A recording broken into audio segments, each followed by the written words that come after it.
Hello বন্ধুসকল আপোনালোক সকলোকে স্বাধীনতা দিৱসৰ শুভেচ্ছা জনালো স্বাধীনতা দিৱসৰ বাবে আজি মই এইটো ভিডিও আনিছো যিটো ভিডিওত আলোচনা কৰিম কেইজনমান এনেকুৱা সুপাৰ হিউমেনৰ বিষয়ে যিসকলে আমাৰ ভাৰতবৰ্ষতে জন্ম লাভ কৰিছে আৰু আমাৰ ভাৰতৰ এইসকল গৌৰৱ হয় সো দেৰি নকৰাকে ভিডিওটো আৰম্ভ কৰো বলো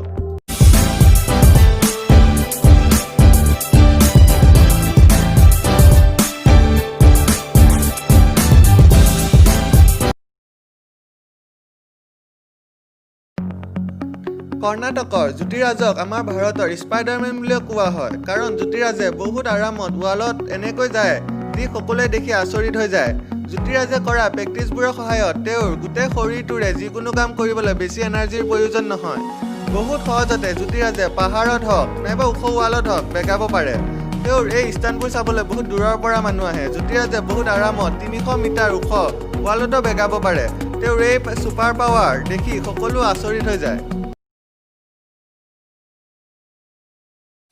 আপুনি কৰবাত গৈ থাকিলে যদি ভুলতে ভৰিত গ্লাছৰ টুকুৰা সোমাই যায় আপুনি কিমান কষ্ট পায় জানেই সেই ঠাইখিনিৰে তেজ ওলোৱাটো নিশ্চিত ব্লেডক উচিত উষ্ণতা ৰাখি বেলেগ বেলেগ গ্লাছ বনোৱা হয় আপুনি এই গ্লাছৰ টুকুৰাবোৰ দেখি নিশ্চয় ভয় খায় কিয়নো যদি এই গ্লাছৰ টুকুৰাবোৰে আপোনাক কাটে বহুত ক্ষতি হ'ব পাৰে আমাৰ ভাৰতবৰ্ষত দশৰথ নামৰ লোকজনে এদিন চিচা গ্লাছত মদ খাই থাকোঁতে এবাৰ আত্মহত্যা কৰিব বিচাৰিছিল তেওঁ যিটো গ্লাছত মদ খাই আছিল সেই গ্লাছটো ভাঙি চিচা টুকুৰাবোৰ খাব ধৰিলে তাৰ পিছত তেওঁ ডক্টৰৰ ওচৰলৈ লৈ যাওঁতে দেখিলে তেওঁৰ শৰীৰত অলপো ক্ষতি হোৱা নাই তাকে দেখি সকলো আচৰিত হৈ গ'ল কিয়নো আমাৰ পেটৰ ভিতৰত যিবোৰ এচিড থাকে কি ঠিক সেই এচিডে গ্লাছৰ টুকুৰাৰ পৰা বচাব পাৰে কিন্তু যদি পেটলৈ যাওঁতে সেই টুকুৰাবোৰে কিবা কাটে সেই মানুহজন মৰি যাব পাৰে কিন্তু দশৰথৰ শৰীৰত সেই গ্লাছৰ টুকুৰাবোৰৰ ফলত কোনো প্ৰভাৱ পৰা নাছিল আৰু তেওঁ এই ঘটনাটোৰ পৰা 15 বছৰলৈকে গ্লাছৰ টুকুৰা খাই দেখুৱায় কিন্তু তেওঁৰ কোনো ক্ষতি নহয়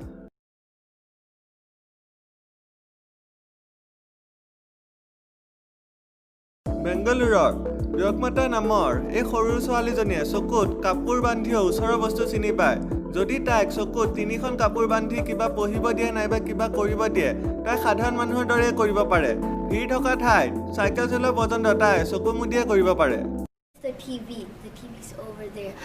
That's right.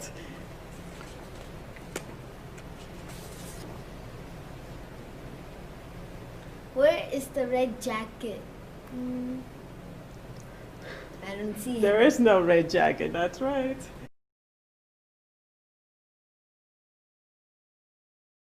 কেৰালা ৰাজমোহন নায়াৰৰ সুপাৰ পাৱাৰ দেখি সকলো মানুহ আচৰিত হয় যদি সাধাৰণ মানুহ এজনৰ শৰীৰেৰে কাৰেণ্ট পাছ হৈ যায় মানুহজন মৰি যাবও পাৰে কিন্তু এই মানুহজনৰ শৰীৰটো সঁচাই সকলোতকৈ বেলেগ আৰু বৈজ্ঞানিক সকলো এই দেখি আচৰিত যিটো ক্ষেত্ৰত 1 এম্পিয়াৰৰ কাৰেণ্টটো আমাৰ শৰীৰেৰে 2 ছেকেণ্ড পাৰ হৈ গ'লে আমাৰ মৃত্যু হ'ব পাৰে কিন্তু সেই ক্ষেত্ৰত এই লোকজনে 220 ভল্টৰ চকেটেৰে বাল্ব এটা জ্বলাবলৈ 0.25 এম্পিয়াৰ কাৰেণ্ট এই মানুহজনৰ শৰীৰেৰে গ'লেও তেওঁৰ কোনো ক্ষতি নহয় এইবাৰ চাওক 220 ভল্টত চলা মিক্সাৰটোক 3 এম্পিয়াৰ কাৰেণ্টৰ প্ৰয়োজন হয় আৰু এতিয়া তেওঁৰ শৰীৰেৰে 3 এম্পিয়াৰ কাৰেণ্ট পাৰ হৈ গৈ আছে এইটো ক্ষমতা নৰ্মেল মানুহৰ কাৰেণ্ট সহ্য কৰা ক্ষমতাতকৈ 30 গুণ বেছি তেওঁক ইলেক্ট্ৰিক মেন বুলিও ক'ব পাৰি আৰু তেওঁৰ এই সুপাৰ পাৱাৰৰ টেষ্ট কৰিবলৈ হিষ্টৰী টিভি 18ৰ শ্ব' ষ্টেনলি সুপাৰ হিউমেনৰ পৰা মানুহ আহিছিল শকুন্তলা দেৱীক মানৱ কম্পিউটাৰ বুলিও ক'ব পাৰি তেওঁ বহুত টান গণিতৰ প্ৰশ্নৰ উত্তৰ বহুত কম সময়তে দিব পাৰে যি দেখি সকলো আচৰিত হৈ যায় তেওঁৰ এই সুপাৰ পাৱাৰৰ বাবে তেওঁ গিনিছ ৱৰ্ল্ড ৰেকৰ্ডো পাই থৈছে আহক তেওঁৰ এই টেলেণ্টবোৰ চাওঁ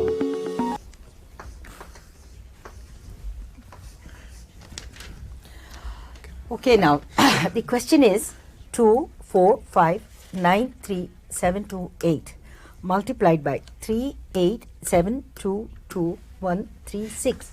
Now tell me, Ayaz, you want me to give you the answer from this side to this side or this side to this side? Oh my God. I don't think he wants the answer. What a choice. Tell me, Go come on. backwards. I think let Chandrasekhar decide. Chandrasekhar, do you want the answer from this side to this side or this side to this side? No, we'll keep the unconventional method later on. Let's go the conventional route first. This way you mean? Yeah, we have enough problem digesting the whole multiplication No, itself. this way? Yeah. This way? Why don't we do it differently? What about the panel? Would you prefer the other way? No, we should Whichever start way. from the left. From I this think. way, Yes. Left to right? right. Oh, Okay. okay, I got Right. the answer already. The answer is 9, 5, 2, 3, 2, 1,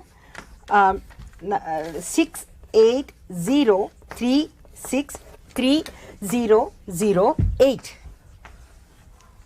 I wouldn't believe if that was Is it right. correct? It's exactly correct. Absolutely correct? Yeah. Thank Right you. on the penny. 118 machines, 118 machines. yes, Yes. can produce 73 items Yes. in 7.5 days. I see. Yeah, this is before free trade, by the way. Right. Yeah. How many items can 217 machines produce in 11.75 days? 11.75 days. 210. That's right. Right? Thank you.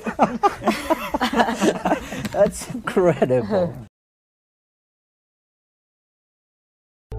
আমি সাধাৰণ মানুহে হয়তো এক সপ্তাহ একো নোখোৱাকৈ থাকিব নোৱাৰো কিন্তু প্ৰহ্লাদ জানিয়ে এইটো দাবী কৰিছে যে তেওঁ ৭৭ বছৰ ধৰি একো খোৱা নাই এই কথাষাৰ শুনি মেডিকেল সায়েন্স আচৰিত হৈ গৈছিল কিয়নো ইমান বছৰ একো নোখোৱাকৈ থকাটো ইম্পসিবল প্ৰহ্লাদ জানিৰ এই দাবীৰ পিছত ডক্টৰে তেওঁক 2003 চনত 10 দিনৰ বাবে এটা ৰুমত থৈ নিৰীক্ষণ কৰিলে আৰু তেওঁৰ শৰীৰত বহুতো টেষ্ট কৰিলে এই টেষ্টবোৰৰ ৰিজাল্ট ইমানে আচৰিত যে 2010 চনত তেওঁক আৰু 14 দিনৰ বাবে এটা ৰুমত থলে আৰু এইবাৰো তেওঁক বহুতো টেষ্ট কৰিলে আৰু ডক্টৰবোৰ আচৰিত হৈছিল কেনেকৈ তেওঁ ইমান দিন একো নোখোৱাকৈ বহুত আৰামত ৰুমটোত আছিলে অৱশেষত ডক্টৰবোৰে ডিক্লেয়াৰ কৰি দিলে যে প্ৰহ্লাদ জানিয়ে একো নোখোৱাকৈ জীয়াই থাকিব পাৰে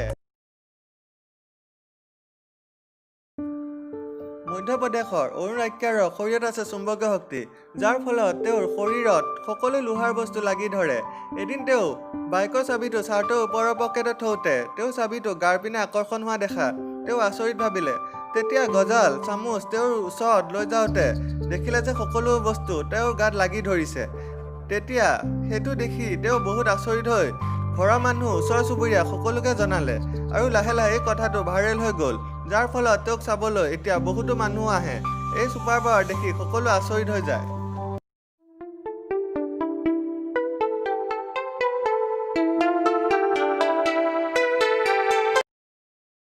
আজিৰ ভিডিঅ'টো কেনেকুৱা লাগিল কমেন্ট কৰি জনাব যদি ভিডিঅ'টো ভাল লাগিল লাইক কৰিব এনেকুৱা ভিডিঅ'ৰ বাবে চেনেলটো সাবস্ক্ৰাইব কৰিব আৰু বেল আইকনটো ক্লিক কৰিব